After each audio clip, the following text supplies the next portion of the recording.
पुराने वक्तों की बात है। एक जंगल में कई सारे जानवर मिलजुल के रहा करते थे। उन जानवरों में एक बतख भी थी जो अपने बच्चे के साथ खुशहाल जिंदगी एक जगह पर रह के गुजार रही थी। अरे मेरे बच्चे, तुम कहाँ चले गए थे? मैं तुम्हें काफी देर से ढूंढ रही थी। अरे माँ, तुम क्यों परेशान होती हो? मैं यहीं पास ही में घूमने गया था। उसकी माँ उसे तैरने से लेकर शिकार करने तक सारी बातें समझाती थी।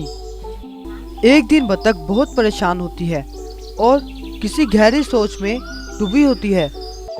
वहीं कुछ दूरी पर एक शेर गुजर रहा होता है। बतख की परेशानी को देखकर शेर बतख के पास आता है और उससे पूछने लगता है, अरे क्या बात है बतख, आज तुम मुझे कुछ परेशान सी लग रही हो।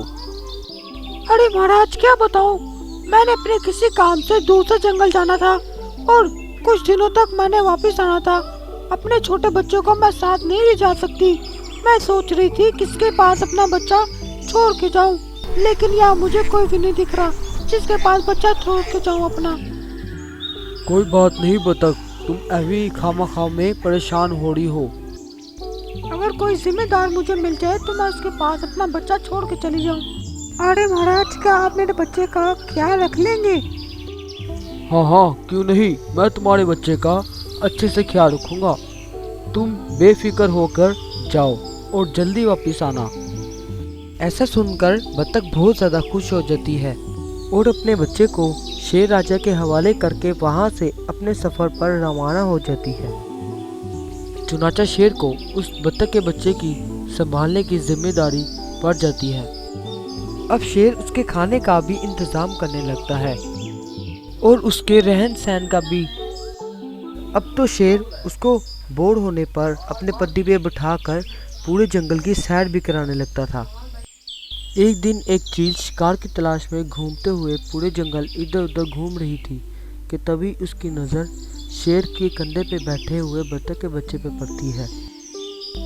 अरे वाह, क्या शिकार है! मैं इस बतख के बच्चे को आराम से पकड़ के खा सकता हूँ।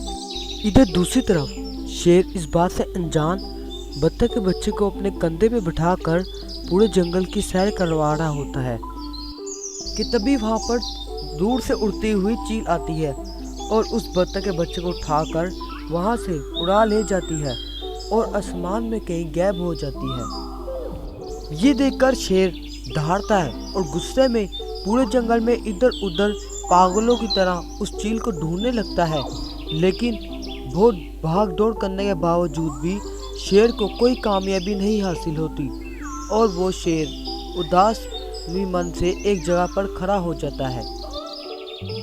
अगले दिन जैसे ही बतख शेर के पास आती है, शेर उसे सब कुछ बता देता है और उससे माफ़ी मांगता है। मुझे माफ़ कर दो बतख बहन, मैंने तुम्हारे बच्चे को बचाने की बहुत कोशिश की थी, लेकिन मैं उसे चाहते हुए भी बचा ना सका। जैसे ही बतख अपने बच्चे के बारे में ये बात सुनती है, वो रोने लगती है और शेर को कोसने लगती है। अरे बकबक शेर, तुम्हारी वजह से मेरा बच्चा मर गया। तुम तो एक छोटे से बतख के चूचे को नहीं संभाल सकते। तुम इस जंगल के राजा कैसे बनने के लायक हो? मैं कौन बादशाह कहता है? तुम तो एक चील से मेरा बच्चा भी नहीं उछाल सके। देखो बतख बहन, इसमें नाराज होने वाली कोई बात नहीं है।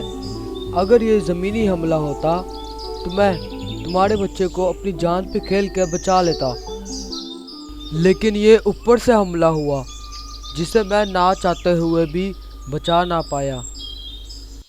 यही अच्छी कहानियों के लिए आप हमारा YouTube चैनल सब्सक्राइब करें ताकि न्यू आने वाली वीडियो आपको बर वक्त नोटिफिकेशन मिल जाए।